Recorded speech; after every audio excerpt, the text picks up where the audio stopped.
be uncomfortable for some people on this committee to hear about the true history of America, and I hate that for them, but facts are facts.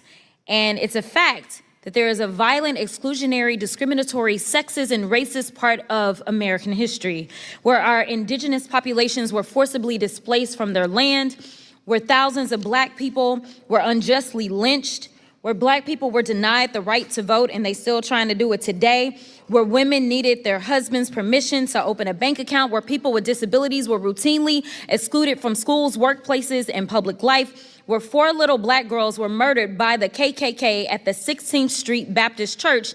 And a lot of this wasn't that long ago. In fact, 3 of those little girls would be 77 and 1 would be 74. More than 40 members of Congress serving right now would be older than them. Ruby Bridges, who was the first Black child to desegregate an all-white school, is only 71 years old. More than 100 members of Congress serving right now are older than her.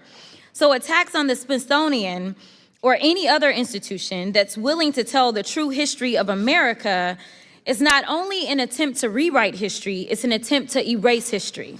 So Dr. Blight, if Republicans are going to ban books, penalize schools and universities, attack museums, if states continue to change curriculum, where do Americans go to learn about the complicated, sometimes racist and violent parts of American history? Thank you for the question. I think they will have to keep going to the same institutions, and we have to keep fighting to preserve what we are doing in those institutions. They have to keep going to public schools. They have to keep going to the public libraries. They have to keep going to the great Smithsonian. Look, the purpose of history is to enlighten us, inspire us, trouble us, bother us, sometimes make us angry. I find it hard to believe that a young person could go through the Museum of American History and not come out at least inspired with the single most important thing, a sense of the past, a sense of history. Americans have to keep going to those places they trust. We have to keep those institutions trustworthy. Thank you so much. In fact, that takes me to Dr. Hardig.